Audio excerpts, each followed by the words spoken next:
ወደ አገር ቤት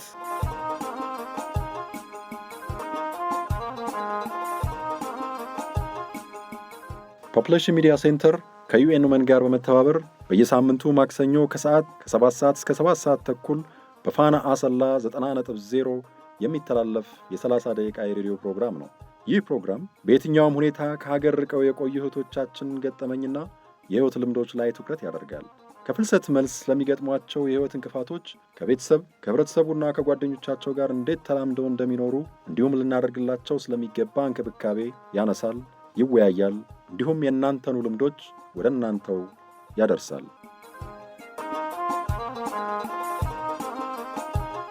ወደ አገር ቤት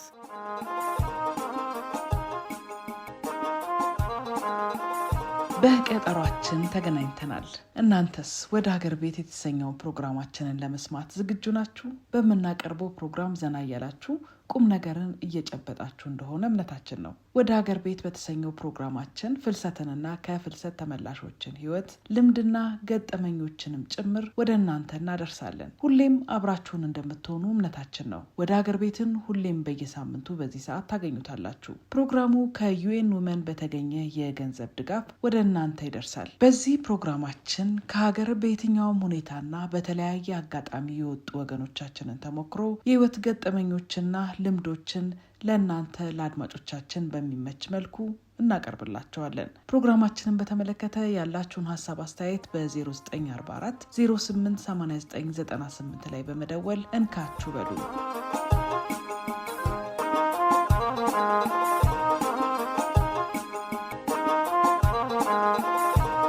እንግዲህ ወደ ሀገር ቤት የተሰኘው ፕሮግራማችን ፍልሰትንና ከፍልሰት ተመላሾችን የተለያዩ ልምዶችና ተሞክሮች ወደ እናንተ የምናደርስበት ፕሮግራማችን ነው። በልዩ አቀራረብ ባለሙያዎችንም እየጋበዝን ፍልሰትን በተመለከተ ሙያዊ ገለጻዎችንና ሳይንሳዊ መረጃዎችንም ወደ እናንተ ወደ ተወደዳችሁ አድማጮቻችን ጆሮ እንዲደርስ እናደርጋለን። እናንተ ውድ አድማጮች ፕሮግራማችንን በተመለከተ ምን ሀሳብ አስተያየት አላችሁ? አሊያም ከፍልሰትና ከፍልሰት ተመላሾች ላይ ለየት ያለ ገጠመኝና ልትነግሩን የምትፈልጉት ካለ ደውላችሁ አሊያም በአጭር የጽሁፍ መልእክት አሳውቁን። የተንቀሳቃሽ ስልካችንን ቁጥር በድጋሚ ላስታውሳችሁ 0944 088998 ነው። ደውሉ። አጭር የጽሁፍ መልእክት መላክ ትችላላችሁ።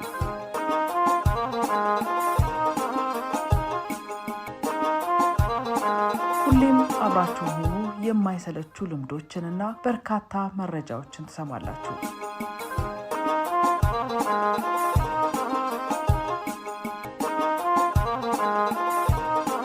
ፍልሰትን የሚመለከት አንድ ጠቃሚ መረጃ ላቅርብላችሁ። በሱዳን በኩል ወደ አውሮፓ የሚያቀኑ ኢትዮጵያውያን ቁጥር በየዓመቱ ከ18,000 እስከ 100,000 እንደሚደርስ ይገመታል። በዳኒሽ የስደተኛ ጉዳይ ምክር ቤት ወይም ዲአርሲ በሚባለው የተጠናከረው መረጃ እንደሚያሳየው ሰሜን ምዕራብን የፍልሰት ጉዞ አቅጣጫ የሚመርጡ ፍልሰተኞች መረጃቸውን ከጓደኞቻቸው እና በመዳረሻ ሀገር ካሉ ቤተሰቦቻቸው ማግኘትን ምርጫቸው ያደርጋሉ። ህገወጥ የሰው አዘዋዋሪዎች ከጉዞ በፊት ሁለተኛዎቹ ተመራጭ የመረጃ ምንጭ ሲሆኑ ጉዞ ከተጀመረ በኋላ የመረጃ የበላይነትና አስፈላጊነታቸው በጉዞ ርቀት ልክ እየጨመረ ይሄዳል። ለአብነት ያህል በቀድሞ የደቡብ ብሔር ብሔረሰቦችና ህዝቦች ክልል ውስጥ ደላሎችና በህገወጥ የሰው ዝውውር ትስስር መረብ ውስጥ ተሳትፎ ያላቸው አካላት ታሳቢ የሆኑ ፍልሰተኞችን የሚያሳዩት የውሸት ቪዲዮዎችን ይጠቀሙ ነበረ። የእናንተስ የፍልሰት ገጠመኝና ስለ ፍልሰት ስትወጥኑ ማን አማከራችሁ? ማንስ በገንዘብ ረዳችሁ? እስኪ በስልክ መስመራችን ላይ በመደወል ልምዳችሁን አካፍሉን። የእናንተ ልምድ ለሌሎች ስለሚረዳ ሀሳባችሁን ለማካፈል ወደኋላ እንዳትሉ። የስልክ መስመራችን 0944 088998 ነው።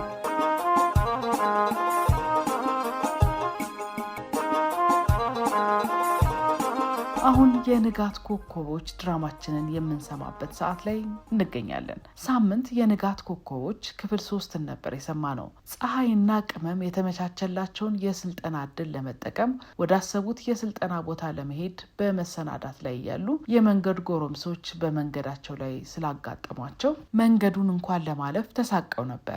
ወይዘሮ አረጋሽ ጉዳዩን ሰምተው የሰፈር ጎረምሶቹን በስድብ ዞር እንዲሉና ልጃቸውንና ጓደኛዋን መርቀው ወዳሰ ያሰቡት ቦታ ልከዋቸው ነበረ። የንጋት ኮከቦች ባለፈው ሳምንት የተጠናቀቀው። ዛሬ በንጋት ኮከቦች ምን እንሰማ ይሆን?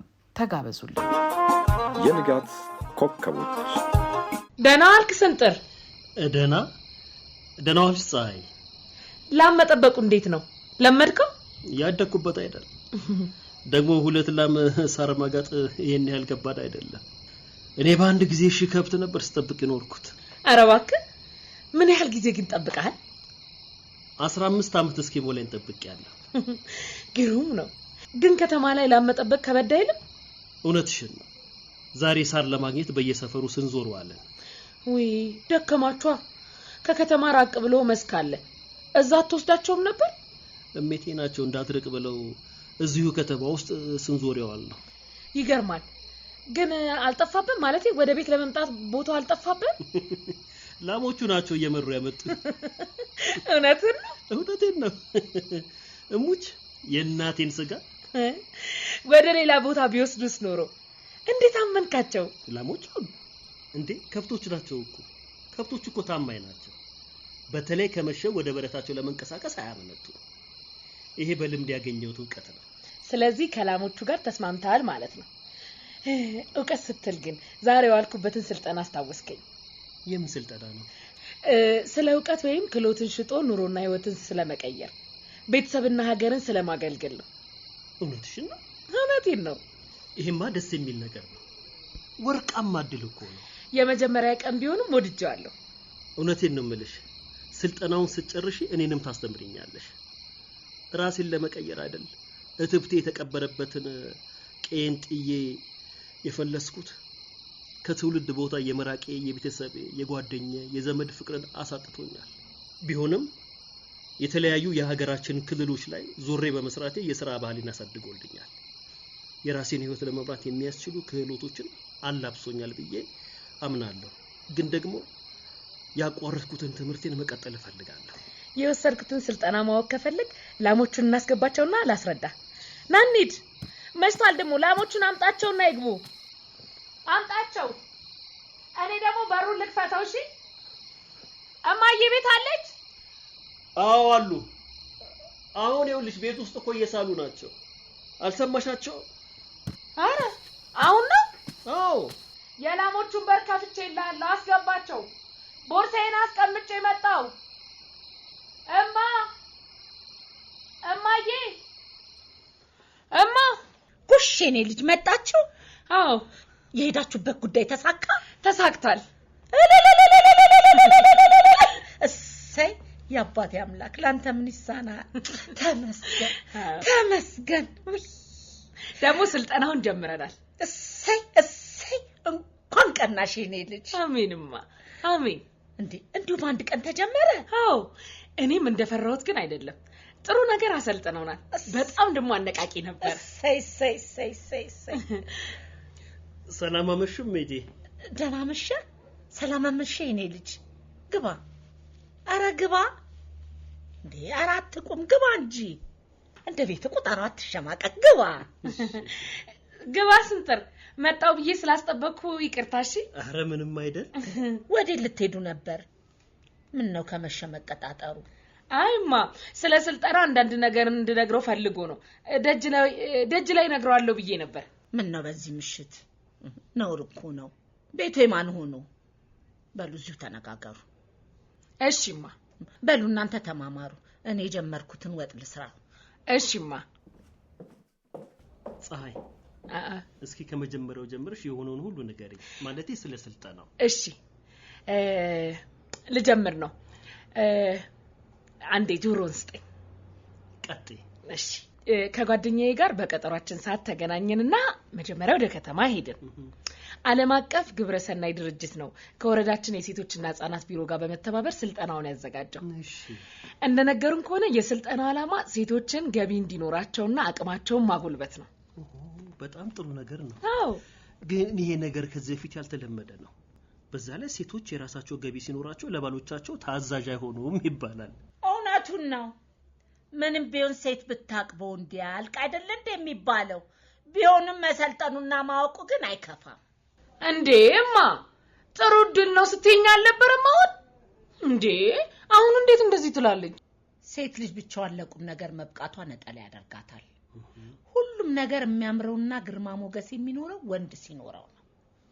ይኸውልሽ ይልቅ አስቤበት። ስሚኝማ ፀሐይ፣ ስልጠናው ላይ ስለ ወንድ ማን ምን አለ? ኧረ ተዋት በእናት። ወይማ ደግሞ ዝም ብላ ነው እኮ የማይገናኝ ነገር የምትናገረው። አይ ልጄ ተይ እንጂ እድሜ ቆሞ አይጠብቅም። ይልቅ ብልጥ መሆን ነው። ይኸውልህ ስልጠናው ስኬት ምንድነው በሚል ጥያቄ ተጀመረ። እሺ ደስ ይላል ባክሽ። ግን ስኬት ምንድነው? አይ ልጅነት፣ ይሄ ምኑ ስልጠና ሆነ? ስኬትማ ኑሮን በአግባቡ መምራት ነው። ሁሉም የሚያውቀውን ነገር ማሰልጠን ለምን አስፈለገ? ይልቅ ወደ ዋና ጉዳይ ገብተው ገንዘብ እንዴት እንደሚገኝ ያሳዩ ፖለቲካቸውን ከሚነዙ። ይልቅ ይሄን ሰለጠንኩ አትበይ። እስኪ ተረጋጊ፣ እኛ እንጮትበት፣ አንቺ ዝም በይ። ቆይ እኔ ስንጥርን በደንብ ላስረዳው። በይሁንልሽ፣ እኔ ወጤን ብሰራ ይሻለኛል። እኔ የምለው ፀሐይ፣ ተሳታፊዎቹ ጥያቄውን ምን ብለው መለሱ? ስኬት ማለት እያሉ ሁሉም የመሰላቸውን አራምባና ቆቦ የሆነ ነገር መልስ እያሉ ተናገሩ። እሺ ያንቺ መልስ ግን ምን ነበር? ቆይ ልንገርህ። ከሰልጣኞቹ አንዷ ስኬት ማለት ህልምን መኖር ነው ስትል፣ ሌላኛው ተሳታፊ ደግሞ ስኬት በጥረት ውስጥ ያለን ውጤት ማጣጣም ነው አለ። አቤት አቤት አቤት አበሻ! ውይ ውይ ውይ! እናንተ ዲስኩረኛ ህዝብ እኮ ነው። ስለ ስኬት ለመሰልጠን የተቀመጠ ሰልጣኝ እንዲህ ብሎ ከመለሰ ያ ሰልጣኙ መልስ ምን ሊሆን ነው? ያልገባኝ ነገርም አለ። ይህን ካወቁ ለምን ተረጅ ሆኑ? እዳ ወሬ ብቻ ወሬን ያደነቆረን፣ ተግባር ዜሮ። ያነበቡትን ይሆናል የተናገሩት። አይ ልጄ፣ ማን እነዚህ በየበረንዳው በሱስ ናውዘው የሚውሉ ወጣቶች? ቆይ እነሱ ናቸው መጽሐፍ የሚያነቡት? ድንቄ ማያ ነገሩ ሆድና ጀርባ ነው። በእርግጥ ማዬ አንባቢ የለም ላልሽው እኔ መስማማለሁ። ግን ማወቅ የሚጀምረው ስለ ጉዳዩ በተለያየ መንገድ በመረዳት ነው። ስልጠናም አንዱ የእውቀት መንገድ ነው። ደግሞ ማወቅና ያወቁትን በተግባር ላይ ማዋል የተለያዩ ነገሮች ናቸው። አቤት አቤት! አዎ ልክ ነሽ። አረዲያ በሉ አሁን ይሄንን የማይመስል ውይይታችሁን ተውትና ራት እንብላ። አይማ ምን አለበት ባስረዳው። ይኸውልሽ ፀሐይ፣ ግድ የለም ሌላ ጊዜ ይደርሳል። አሁን በጣም ስለመሸ እሜቴ ያሉት ልክ ነው ካልክሽ። በሉ እጃችሁን ታጠቡ። አስታጥቡ። እሺ እሺ እሺ።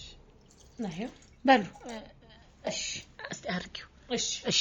እስቲ ወጡን አርጊው። እሺ ከዚህ ጨምር። አዎ ጨምር ጨምር። ብላ አራት አብዙት እንዴ! ብላ ብላ እንጂ ብላ። እሺ እበላለሁ። የንጋት ኮከቦች እያዳመጣችሁ የምትገኙት ወደ አገር ቤት የተሰኘውን የሬዲዮ ፕሮግራማችንን ነው። በፕሮግራማችን ዘና እያላችሁ እንደሆነ ተስፋ እናደርጋለን። ቀደም ብለን ክፍል 4 የንጋት ኮከቦችን የሰማነው። እነ ቅመም ከስልጠናው ተመልሰዋል። ስንጥርም ከብቶቹን ሲጠብቅ ውሎ ወደ ቤት መጥቶ ከፀሐይ ጋር እየተወያዩ ነው። ፀሐይ ለእናቷም ስልጠናው ጥሩ እንደነበር እያስረዳቻት ነበረ። ፀሐይ ስለ ውሎዋ ለስንጥር ስታስረዳው እናትየዋ በጨዋታቸው ተቀላቅለዋል። የነ ፀሐይ የስልጠና ጉዞ ወዴት ይደርስ ይሆን? የቤተሰቡስ የህይወት ውጣ ውረድ ወዴት ያመራ ይሆን? ሳምንት የንጋት ኮከቦችን ይዘን እንጠብቃቸዋለን።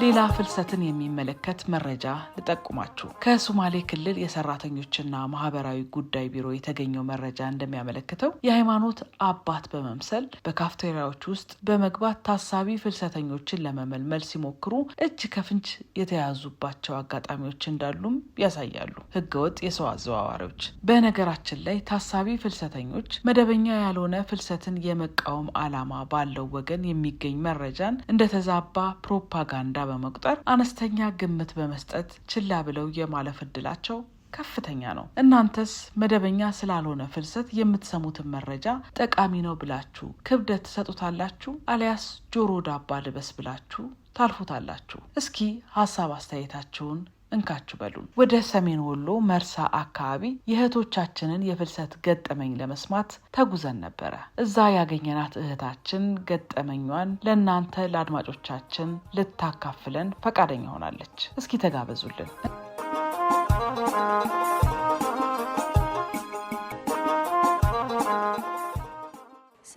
እባላለሁ። የምኖረው 01 ቀበሌ ነው መርሳ። እሺ መዲና፣ እንዴት ነው ህይወት? እስቲ ንገሪኝ። ህይወት ያው ውጣ ውረድ ነው። ስደት ስሄድ እኔ የ6ኛ ክፍል ተማሪ ነበርኩኝ። ትምህርቴን አቋርጬ ነው የሄድኩት። ያው አላቅም ስደት እንዴት እንደሆነ።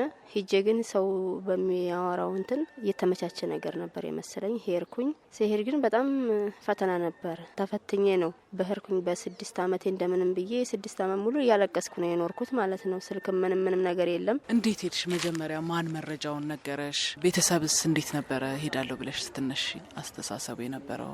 ጓደኞቼ ፎቶግራፊ ያሉ እዛ ሲለቀቅ ምን ሲል ያንን ሲያው እዚህ ከምንሰቃይ ብንሄድ ይሻላል ምናምን በማለት ነው እንጂ ቆመ ብለን አላሰብነውም ነበር። ስቃውም ማለት ነው። ተማሪ ነበር? ተማሪ ነበር። 6ኛ ክፍል። በጣም ልጅ ነበር። ህጻንኛ አቋርጬ ነው የሄድኩት። እዛ ሲሄድ ደግሞ ይቺ ህጻን ልጅ ናት እንዴት ብሎ አንቦባ ምናምን ጋዝ ማለት ነው ጋዙ ምናምን ይባላታል ምናምን እያሉ አብዛኛውን ጊዜ ስራ አይቀጥሩኝም እና እንደዛ እያልኩ ነው ያሳለፍኩት። ከጓደኞችሽ ጋር ተመካክረሽ ወሰንሽ። ከዛ ለቤተሰብ ሄዳለሁ ብለሽ ስትነግሪ ምን ነበር አቀባበላቸው? ቤተሰብ ታውቂያለሽ፣ አብዛኛውን አሁን የብዙሃኑ ቤተሰብ ያልተማረ ህዝብ ስለሆነ ሄደሽ ስራ ሰርተሽ ብር እንድትልኪላቸው ነው እንጂ ተምረሽ እንድትለወጭ ምናምን አያስቡልሽም። ይሄን አያገናዝቡልሽም። የተማረ ቢሆን አሁንን የምሳሌ አሁን ህይወት አስተምራኛለች፣ ብዙ ነገር አውቄያለሁኝ። ልጅ አሁን ደርሶ ልህር ቢሉኝ አልሰድም አውቃለሁ። እነሱ ግን አያውቁም። ሄጂ ነው ያሉኝ። እንደውም ብሩ እስኬት መጣ? ብሩ ብድር ነው። ከዛ በደላላ ነው ሄድሽው? አዎ በደላላ ህጋዊ ብለው በደላላ ነው ሄር ነው። ግን ያው ህጋዊ ሆኖ ግን እዛ በጣም ችግር አለ። እዚህ ግን አሁን ስትሄጂ ህጋዊ ነው ምናምን ተብሎ በደላላ ነው የምትሄጂው። ግን ደላላው እዚህ ብሩን ለመቀበል ነው እንጂ እዛ ምን አይነት ችግር ይድረስብሽ ምን ይብልብሽ ኃላፊነት አይወስድም። ከዚህ ሄድሽ እንደው ቤተሰብ ሲሸኝሽ እንዴት ነበር ስሜትሽ? እስቲ ስሜቴ በቃ እዚህ ስነሳ ምንም አልመሰለኝም ነበረ። ግን ወደ ደሴ ዘወር ስል ቁርጡን ሳቀው እያለቀስኩ ነው። ግን መመለስ አልችልም። ለምን ብዙ ብር አፍስሻለሁኝ። ብድር ነው ያንምና ምንም ማድረግ አልችልምና ዝም ብዬ ነው እያለቀስኩ ይሄ ወጣሁት ማለት ነው። ጅዳ ከደረስሽ በኋላ ምን ጠበቀሽ? እስቲ ጅዳ ከደረስኩ በኋላ ያው በጣም ከባድ ነው። እንደጠበቅኩት አይደለም። ስራ ወሰዱኝ በ600 ብር ማለት ነው። ከዛ ሂጄ እንትን ስል በጣም አሞኝ ነበር ራሴ ምናምንና እንደዚህ እንደኛ ሀገር መስሎኝ አሁን እኛ ሀገር ሲያምሽ ምናምን ትተኛለሽ፣ ሐኪም ቤትም ይወስዱሻል። እንደዛ መስሎኝ ስተኛ የሆነች የ6 አመት ልጅ ናት ማስታውሰው የመጣሽው ልትሰሪ እንጂ ልተኛ አይደለም ምናምን ብላ ቀሰቀሰች እንደገባሁ ማለት ነው። እና ያን እንትን ስል በጣም ስሜቱ እንትን ስለነበረ ማልቀስ ነው ስራዬ በቃ። እና ከዛ ቀን ጀምሮ እንትን ያልኩት የታመምኩት ምግብ ምናምን ስለማልወስድ እስካሁን ድረስ በደም ማነስ ነው ተጠቅቻ ያለሁት አሁን ራሱ ማለት ነው። ሁልጊዜም ሽሮፕ እንትን ብዬ ነው የደም ማነስ የሰው ደም ላለማስገባት ተጠቀሚ ብለውኝ ማለት ነው። ሆስፒታል ሁልጊዜ በየወሩ እመላለሳለሁ። እና ስደት በጣም አስከፊ ነው። እዛ ምን ነበር የምትሰሪው? ጽዳት ነው ወይስ? ጽዳት ነው።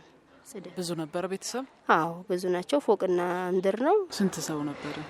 ሰዎቹ 10 ናቸው። ቤቱ ከታችም አለው ከላይም አለው። እሱን ማጽዳት፣ ልብስ ማጠብ፣ ሁሉም ነገር ያካትታል። በቃ ሽንት ቤት ታጥቢያለሽ፣ ልብስ ታጥቢያለሽ፣ ምግብ ምናምን ሁሉንም ታንተንታለሽ። ሙሉውን ቤት ነው የምትሰሪው በቃ። ባህሪያቸው እንዴት ነበር አለቆችሽ?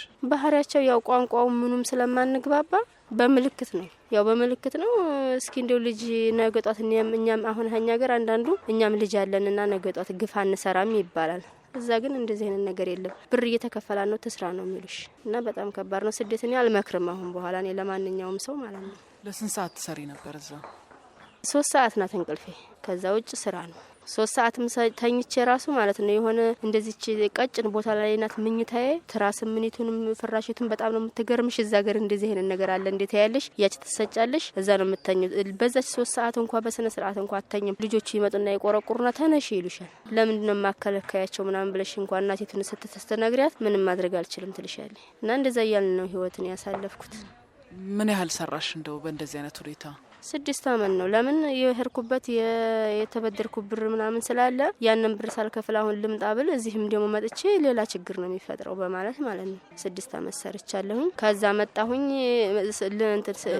በ2 አመት ነው ምናምን ብድሬን ጨረስኩኝ። ጨርሼ ያው ከቤተሰብ ቦታ ላይ ትንሽዬ ያው ኪራይም ሆነ ምንም ከባድ ስለሆነ ተብሎ የሆነ ሰርቪስ ነገር ቆም ማረጉልኝ ማለት ነው። ከቤተሰብ ቦታ ላይ ነው ያቆምኩት። ከዛ ያው ከመጣሁ ጀምሮ የሚገርምሽ ነገር እስካሁን ድረስ እህቴ ጋር ጸብነን በቤቱ ምክንያት ከእናትና ከአባቶችሽ ቦታ ላይ ነው የሰራሽ አይሆንም በማለት ማለት ነው። ግን ስደት መልሼ ሂጄ መልሼ ሰርቼ ሰራለሁ ምናምንልና ያነት ሲለኝ ድጋሜ መሄድ አልፈልግም እና ስቃይ ነው። አሁን መጥቼ እዛም ስቃይ ነው እዚህም ስቃይ ነው። እህትሽ ምንድነው የምትለው? አይመለከትሽ እኔም የእናትና አባቶቼ ነው ኃላፊነት አለኝ ነው የምትለው እሷ። እነሱ ደግሞ ይቺ ህፃን ልጅ ዳታ እንከላፍታ መጥታለች ድጋሜ እንድትሄድ አንፈልግም እዚች እንኳን አንገቷን እንትን ብላ ልጆቿን ይዛ ተቀመጥ ነው እነሱ የሚሉት ማለት ነው። እና በጣም ስቃይ ነው ሳየው በቃ አስከፊ ስለሆነ በቃ ምን ነው ትምርቴን እዛው ቆሎ ምቆረጠምኩ ምንም አልኩኝ እዛው ትምርቴን ተምሬ በነበር ነው ያልኩት። ግን አሁን መጥቼ ከዛም እንደዛ ስቃይ አሳልፌ መጥቼ ይገርምሻል አሁንም ትምርቴን ይርቀት እየተማርኩ ነው ያለው። ህይወት ትቀጥላለች በማለት ማለት ተስፋ አልቆረኩም። እንግዲህ መጣሽ ከዛ ያው መታሰርም ይኖራል ምናምን። እስቲ እንዴት ነው የነበረው ለመምጣት ስትፈልጊ ስትወስኚ እንዴት ነው? ያው ለሄር ነው ለሴትየዋ ስነግራት እኔ ያገባኝም እንደመጣሽ አርገሽ ሂጂ ምናምን ስትለኝ ከዛ መንገድ ላይ ገብተሽ ስትሄጂ ፖሊስ አሉ ይይዙሻል እና መንገድ ላይ ገብተሽ እንትን ስል ፖሊሶች ያዙኝ። ከዛ ሲያውኝ ኢትዮጵያዊ መሆኔን ሲያው ነው ወደ እስር ቤት ያመጡኝ። እስር ቤት ያው ተቀመጥን። እስር ቤት ግን ምንም ነገር ፍርድ የለው ምን የለው። እንደውም እንደዚህ ሰርቀው ሊሆን ይችላል አሻራ ይስጡ ምን ይበሉ እየተባለ በቃ ያው ብዙ ጊዜ እንትን አለ። የኛም ያው ኤምባሲ ሲመጣ መፍትሄ ስለሌለው ዜጎችን አታንገላቱብኝ ወደ ሀገራቸው ስለሄዷቸው ምናምን ብሎ እንኳን መፍትሄ ስለማይሰጠን ዝም ብለን ተቀመጥን። ያው አንዲቱ ትንሽ የቂጣ ነገር ይሰጡናል። በዛች ያው ሴትንና ደግሞ የንጽህና መጠበቂያ ያስፈልገናል። ተዘግተናል መውጣት አንችልም። በረካ ይሁን ያችን የንጽህና መጠበቂያ ይሰጡናል። በዛች እያልን መቼም ኑረናል። የሁሉም ዜጋ ነው አብሮ የምንታሰረው እንጂ ኢትዮጵያዊ ብቻ አይደለም። አረ በጣም ከባድ ነው። እዛው መሀል ሆነሽ መጣላት አለ። ይደባደባል ሰው እንትን ሲለው ሲሰለቸውና እንትን ሲለው ስሜታዊ ሲሆን ብዙ ችግር አለ እዛው መሀል ማለት ነው። እንደዛው ነን ያን ሁሉ ተቋቁመን ነው እዚህ የመጣ ነው ማለት ነው። እንደውም አትረሹ ገጠመኝ ምን አለሽ? እዛ ቋንቋ አላውቅም እንደ ሄርሽ ታውቂያለሽ። ቋንቋ በጣም ከባድ ነው። ይሄን አንጭልኝ ስትለኝ ይከብደኛል። ለካሷ የሆነ እቃ ጠፍቷት ነው። ከዛ አምጪ ስትለኝ በምን እንትን ልበለው። ከዛ ሰርቀሻል ምናምን ነው የምትለኝ እሷ። እኔ አላውቅም። ከዛ ልትማታ መጣች። ስትመጣ ብግለኝስ ብዬ ደግሞ ያን ውስጥ እንትን አለ። ከዛ በወረቀት ስልክ ቁጥር ይዣለሁኝ ለዚህ ደውይልኝ አልኳት። እነዛ ቋንቋ የሚችሉ ናቸው። ከዛ እነሱ ሲያናግሯት እንደዚህ እያለ ልትመታኝ እንትን ነው ሽንት ቤት ቆልፌ ነው እና ምን እንደሆነ ነው እኔ አላወኩም። ያጠፋሁን ነገር ካለ እስኪ ትንገረኝ ምናምን ብዬ ስል ሙህነሽ ነው ሲሏት ወርቅ ጠፍቶኝ ነው ያለችው።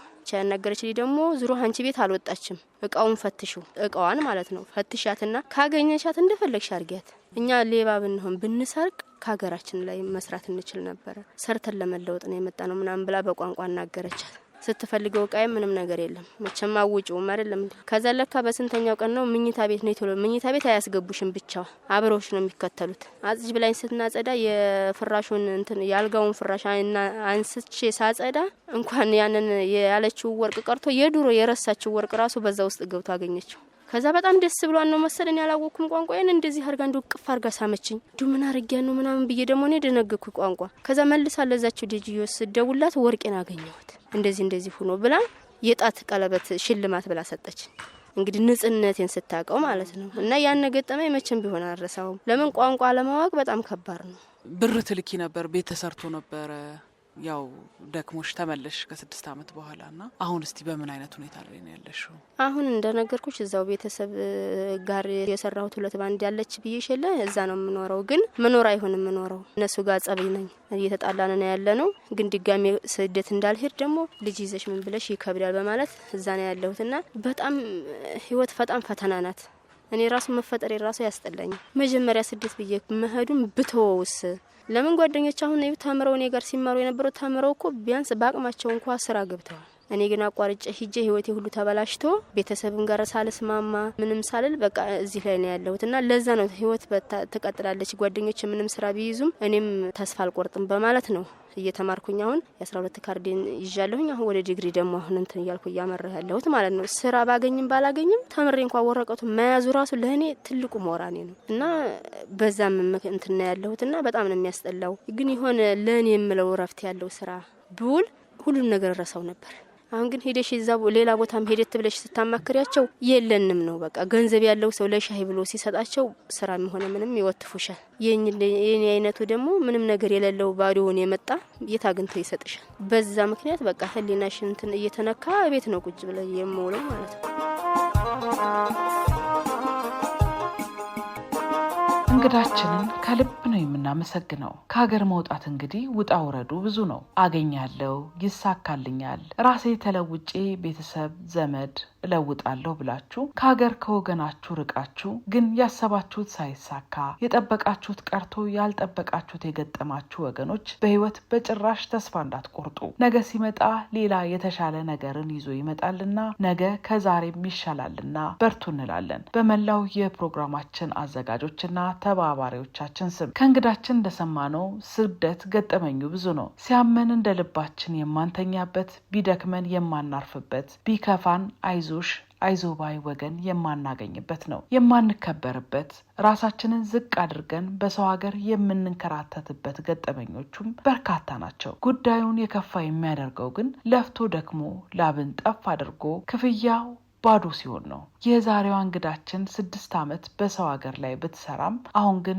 ምንም የላትም። 3 ልጆች ይዛም ያለ ስራ ከሀገሯ ላይ ቁጭ ብላለች። በሌላ በኩል የዛሬዋ እንግዳችን ትልቁ ብርታቷ ደግሞ ከፍልሰት መልስም ትምህርቷን መማሯና ነገን ተስፋ አድርጋ ራሷን እያበቃች መቆየቷ ነው። እናንተስ ውድ አድማጮቻችን እምን ላይ ናችሁ?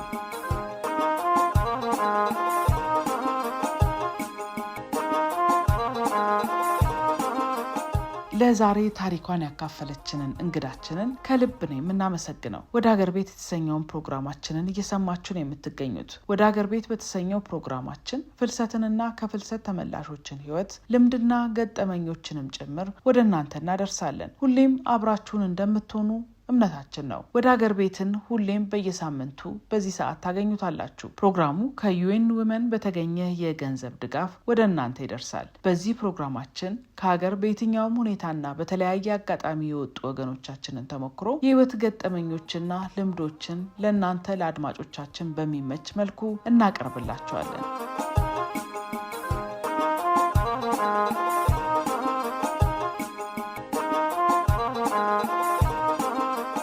ምናልባት እናንተ በአሁኑ ሰዓት ከሀገር ለመውጣት እያሰባችሁ ሊሆን ይችላል። ወይም ደግሞ የሚያስፈልገውን ሁሉንም ነገር አሟልታችሁ ሀገራችሁን፣ ቤተሰባችሁንና የተወለዳችሁበትን ያደጋችሁበትን ቀዬ ጥላችሁ ለመውጣት ጣጣችሁን ጨርሳችሁ ቀን ቆርጣችሁ ወዳሰባችሁት ምድር ለመጓዝ ጥቂት ቀናቶች ብቻ ቀርቷችሁ ሊሆን ይችላል። አሊያም የሰውን ሀገር ኑሮ አይታችሁ እንዳሰባችሁት ባለመሆኑ ወይም ደግሞ ቤተዘመድ አይቼ እናት አባቴን ጠይቄ ወደ መጣሁበት እመለሳለሁ ብላችሁ በሀገራችሁ ልትሆኑ ትችላላችሁ። እስኪ ሁላችሁም እየደወላችሁ አሊያም አጭር የጽሁፍ መልእክት እየላካችሁ አሁን ስላላችሁበት ሁኔታ አካፍሉን። የተንቀሳቃሽ ስልካችን ቁጥር 0944 08 89 98 ነው። ደውሉ፣ ጻፉ።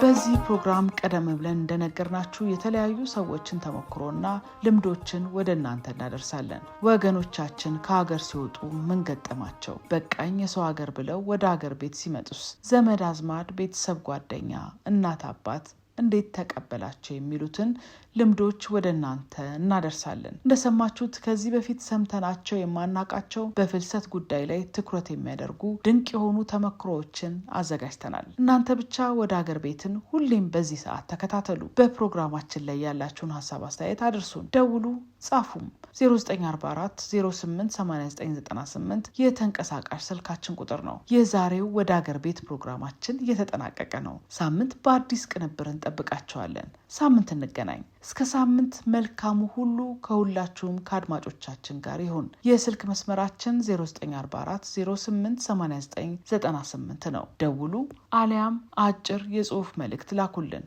ሰላም ሁኑ።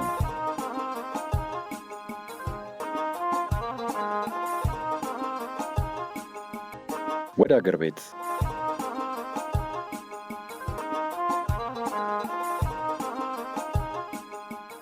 ፖፑሌሽን ሚዲያ ሴንተር ከዩኤን ውመን ጋር በመተባበር በየሳምንቱ ማክሰኞ ከሰዓት ከ7 ሰዓት እስከ 7 ሰዓት ተኩል በፋና አሰላ 90.0 የሚተላለፍ የ30 ደቂቃ የሬዲዮ ፕሮግራም ነው። ይህ ፕሮግራም በየትኛውም ሁኔታ ከሀገር ርቀው የቆዩ እህቶቻችን ገጠመኝና የህይወት ልምዶች ላይ ትኩረት ያደርጋል። ከፍልሰት መልስ ለሚገጥሟቸው የህይወት እንቅፋቶች ከቤተሰብ ከህብረተሰቡና ከጓደኞቻቸው ጋር እንዴት ተላምደው እንደሚኖሩ እንዲሁም ልናደርግላቸው ስለሚገባ እንክብካቤ ያነሳል፣ ይወያያል። እንዲሁም የእናንተኑ ልምዶች ወደ እናንተው ያደርሳል።